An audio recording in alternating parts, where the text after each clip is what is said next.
E aí, gente, tudo bem? Aqui é o Rafa do canal Programador Lhama e estamos começando mais um Momento Tech aqui no canal, que é esse nosso quadro de segunda, quarta e sexta, em que a gente fala um pouco sobre programação, carreira e as tendências do mundo de tecnologia.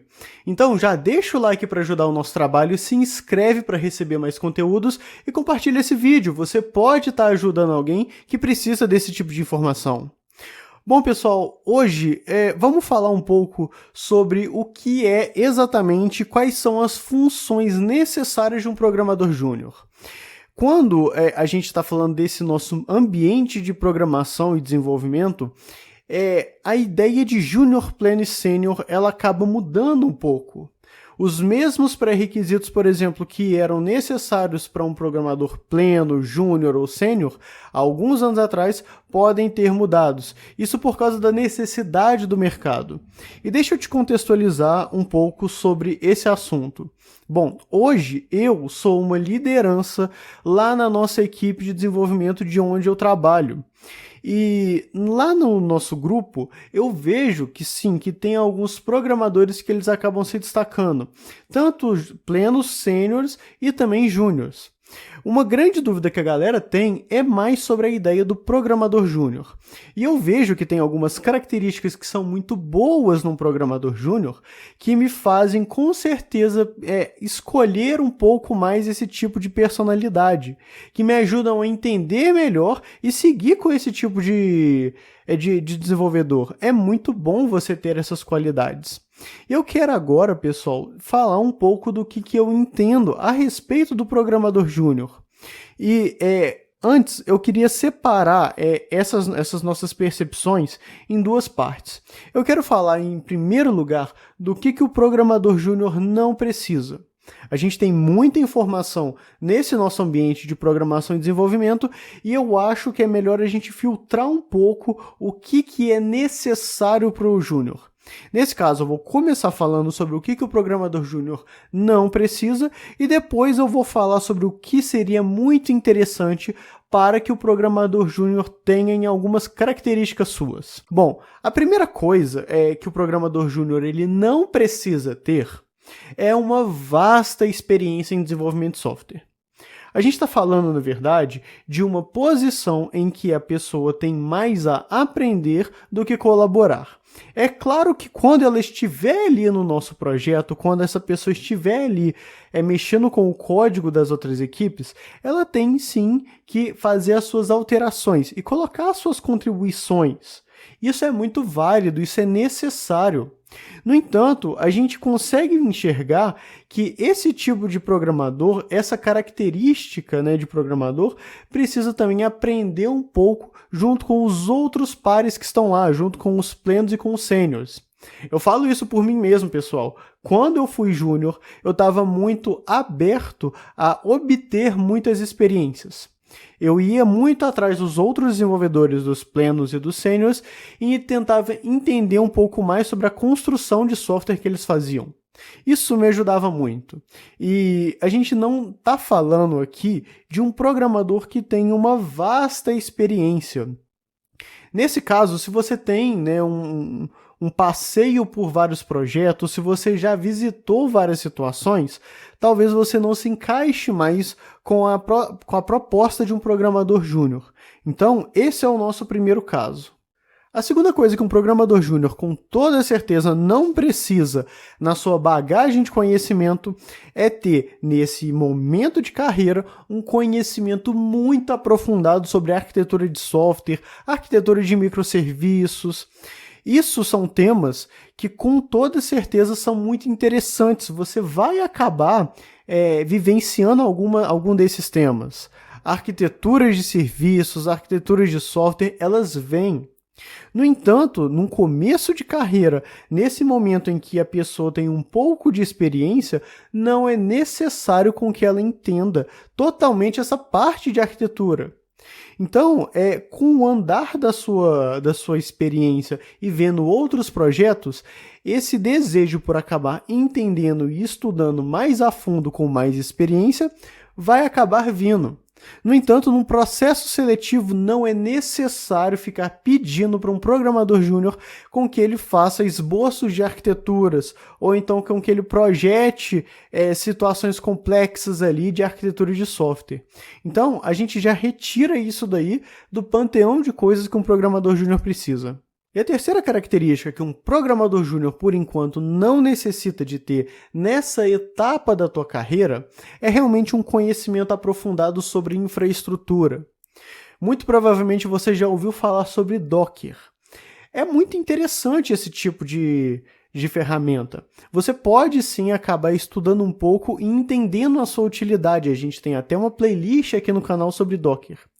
No entanto, eu acredito que para um programador júnior não seja necessário a gente entender conhecimentos muito profundos, por exemplo, sobre Docker, ou outras coisas que são passadas também com a nossa equipe de DevOps. Não é necessário, por exemplo, um programador júnior já entender a respeito de Kubernetes, de Terraform. Não tem muita necessidade dele entender isso. É muito bom com que ele entenda pequenas ideias ali, por exemplo, de computação em nuvem. Mas nessa etapa não é necessário para a atuação de um programador júnior esse conhecimento um pouco mais robusto sobre infraestrutura, sobre nuvem, sobre containerização, embora fica aqui a curiosidade caso deseje estudar alguma dessas coisas. Agora, pessoal, que a gente conseguiu eliminar uma certa quantidade de matérias que o programador júnior não precisa, vamos falar sobre o que ele necessariamente precisa. Bom, em primeiro lugar, um programador júnior ele tem que ter a capacidade de construir um back-end e um front-end também. Para que isso, né? Para que esse tipo de conhecimento? O que vai agregar? Vamos abrir um parênteses aqui, que o programador júnior ele não precisa necessariamente fazer um projeto muito bonito, com clean code em todos os cantos, com arquitetura limpa, não tem que pensar sobre arquitetura de back-end ou de front-end, mas ele tem que ser capaz de conhecer as ferramentas e conseguir aplicar ali de um certo modo funcional. Ele tem que conseguir fazer um front-end, um back-end e a interação entre esses dois elementos. É muito bacana, é muito necessário, principalmente para que ele consiga atuar em times. Entenda qual é a função de um back-end, entenda qual é a função de um front-end e se ele precisar de uma maneira bastante limitada e rústica atuar pontualmente na área em que ele tem menos valor, na área em que ele tem menos conhecimento, por exemplo, se ele é um júnior de back-end, ele vai conseguir atuar de uma maneira bem limitada, mas tranquila no front. Se ele é um programador de front, ele consegue de uma maneira bem simples atuar no back. Isso é necessário, isso é muito bacana caso um programador júnior queira ser totalmente completo. A segunda coisa que um programador júnior precisa é ter um conhecimento geral, não precisa ser aprofundado, mas geral, sobre bancos de dados, APIs, requisição HTTP e uma única linguagem. Ele tem que, pelo menos, entender um pouco mais a fundo uma única linguagem. Não precisa entender, por exemplo, o que acontece debaixo dos panos. Por exemplo, em uma aplicação Java, não precisa entender a fundo como funciona a interação da JVM com o seu sistema operacional. Mas é interessante que ele entenda alguns comandos e algumas utilizações da linguagem. A mesma coisa para JavaScript, para Python, para PHP.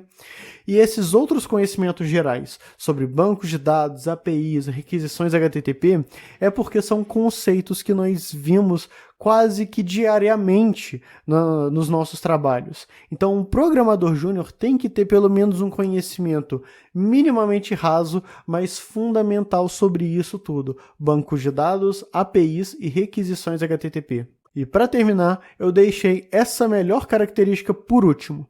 Um programador júnior, ele tem, caso ele queira ser completo, caso ele queira ser excelente, ele tem que ter uma boa capacidade de buscar informação e saber fazer as perguntas corretas. É muito interessante você entender que nesse mundo de tecnologia e desenvolvimento, a gente tem muitas informações que são espalhadas por aí. Então, mesmo que um programador júnior não saiba fazer uma dissertação ou tenha alguma dúvida em relação à tecnologia, é muito interessante que ele consiga, por exemplo, abrir o Google, abrir o ChatGPT e pegar a informação por si só. Isso foi uma coisa que eu sofri muito no passado, pessoal. Eu não tive essas instruções para saber, por exemplo, buscar em blogs de Stack Overflow, buscar em outros campos no Google. Antes nem tinha ChatGPT.